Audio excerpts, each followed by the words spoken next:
પાટણના હારીજમાં ઠાકોર સમાજનું બંધારણ તૂટ્યું। હારીજના લગ્ન પ્રસંગમાં ઉડ્યા કડક નિયમોના ધજાગરા।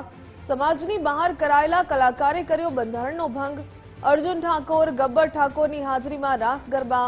લગ્નમાં બંધારણમાં ભંગથી ઠાકોર સમાજમાં ભારે રોષ। કાર્યવાહી કરવા બપોરે 2 વાગે સમાજની બેઠક મળશે।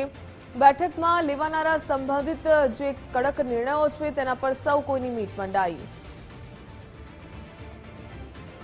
વધુ વિગત મેળવીએ સંવાદદાતા અખ્તર મંસૂરી પાસેથી। અખ્તર, જે પ્રકારે સમાજની બહાર તો પહેલાથી જ કરી દેવામાં આવ્યા છે ગબ્બર ઠાકોર ને અર્જુન ઠાકોરને આ પહેલા પણ જે ડીજે વગાડવામાં આવ્યું હતું અને ફરી એકવાર તેમની જ હાજરીમાં રાસ ગરબાનું આયોજન કરવામાં આવ્યું, બંધારણનો ભંગ થયો છે। શું લાગી રહ્યું છે, કેવા પગલા તેમની સામે સમાજ લેશે?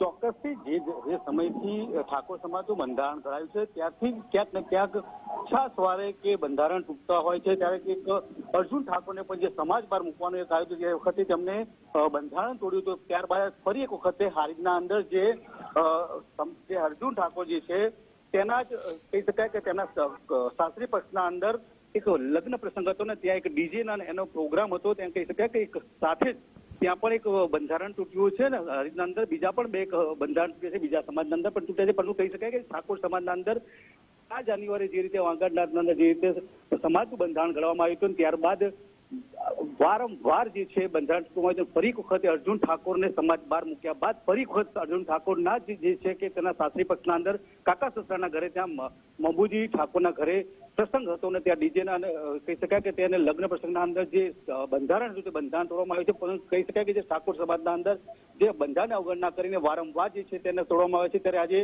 જે સમાજના જે આગેવાનો છે તે લાગભૂમ થયા છે। કહી શકાય કે આજે 2 વાગે કહી શકાય ઠાકોર સમાજની એક મિટિંગ પણ બોલાવવામાં આવી છે તાત્કાલિક કે સમાજના અંદરથી બહાર મૂકવા કે 1.51 લાખનું જે દંડ જે નક્કી કરવામાં આવ્યો છે તે લેવો, તેના માટે થઈને આજે સમાજને જે બંધારણની મિટિંગ પણ 2 વાગે બોલાવવામાં આવી છે। જી ધન્યવાદ તમામ જાણકારી બદલ।